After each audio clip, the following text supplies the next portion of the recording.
అనన్య కాంచన ఇద్దరు కూడా పని మనుషుల్లాగా ఆనందభైరవి ఇంట్లో తిష్ట వేయడం కోసం అని చెప్పి వస్తారు.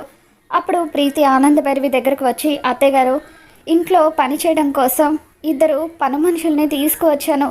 గతంలో వాళ్ళు ఇక్కడే పని చేసేవారట అని అంటూ ఉంటే, ఏంటి ఇక్కడ పని చేశారా అని చెప్పి ఆనందభైరవి షాక్ అవుతూ ఉంటుంది. అవును అత్తయ్య గారు, గతంలో వాళ్ళు ఏదో తప్పు చేశారట, దాంతో మీరు వాళ్ళని ఇంట్లో నుండి పంపించేశారట.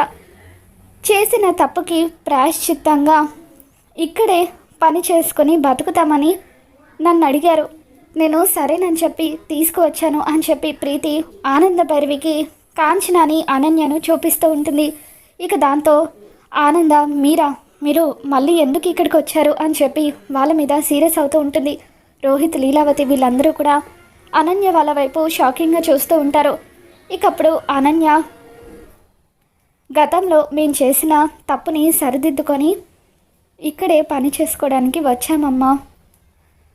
ఆవిడ మాకు మాట ఇచ్చారు, ఆవిడిచ్చిన మాటను మీరు కాదనరని గంపెడ ఆశతో మేము ఇక్కడికి వచ్చాము అని అంటూ ఉంటే, అప్పుడు ప్రీతి ఆనంద వైపు చూస్తూ, అవునత్తయ్య గారు, పని కల్పిస్తానని వాళ్ళకి నేను మాట ఇచ్చాను అని అంటూ ఉంటుంది. ఇక దాంతో ప్రీతి చెప్పిన మాటలకు ఆనంద, శరణ్య వీళ్ళంతా కూడా షాక్ అవుతూ ఉంటారు.